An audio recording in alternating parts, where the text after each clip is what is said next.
No Treasure by Marie McSwigan, Chapter 29. The soldier came inside and shut the door and leaned against it. Peter looked hard at him. He could see so little from the streak of light from the window, but there was something familiar. The soldier was Jan Lysick, the Pole. But no, that couldn't be. Jan was on Uncle Victor's boat in the Snake. Peter had seen him there that day. Shh! Jan put his finger to his lips. From his tunic pocket he dug a scrap of paper. It was so dark Peter had to go over and over it before he could read it out, make it out. It was a note from Uncle Victor. Peter read, Jan Lysick is risking his liberty and perhaps his life for you. Follow him at all costs, wherever he goes. On that depends your safety and his. There was no signature, but Peter knew well his uncle's bold handwriting. He nodded to show he understood. Jan kept listening for a sound. What was he waiting for? Peter dared not ask.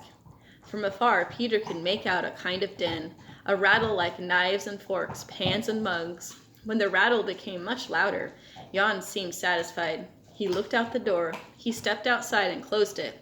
When he came back into the cell, there was a high excitement in his whisper. Come now, he said. Quickly! They were out in the hall. Jan stopped to turn the key in the lock outside the door where Peter had been kept prisoner.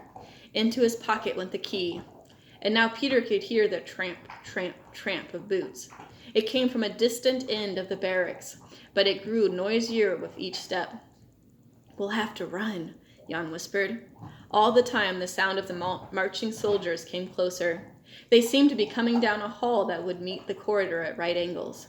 And now Peter could hear nothing because of sound in his own ears. He wanted to run in the opposite direction.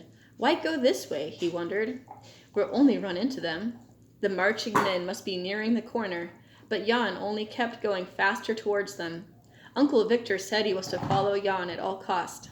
So behind him ran the breathless, frightened Peter. And now on the right, Peter saw a door.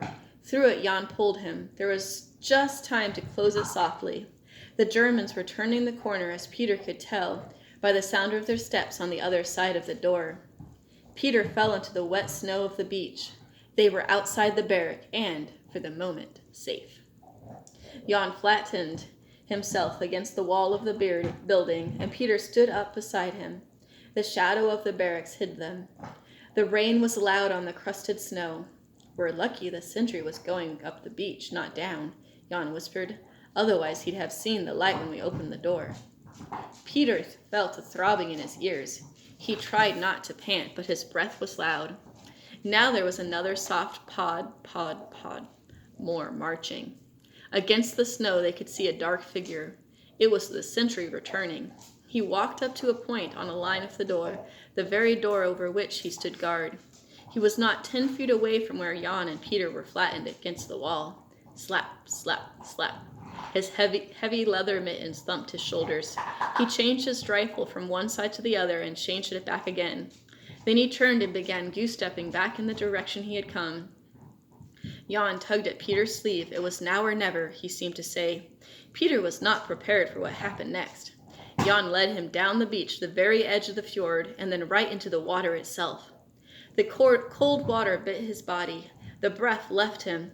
He didn't think he could stand another minute of it. He wanted to run back to the beach, but Jan kept wading out, and Peter remembered the warning in the note. Found himself following him. It seemed forever, these few minutes they waded in the water. And now Jan was swimming, and Peter found himself doing the same. But you couldn't swim in that close to frozen water. You had no strength. Peter felt the breath going out of him. But somehow or other, it seemed better to freeze to death out here than to stay in those barracks and wait for no one knew what. Then there was a numbness over him. He closed his eyes.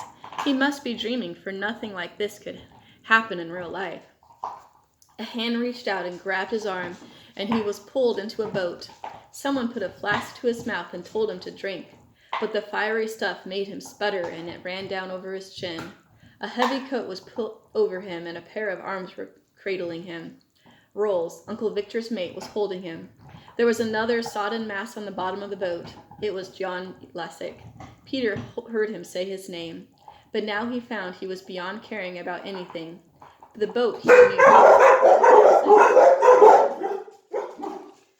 lifeboat. Strong arms were pulling it towards the fishing smack.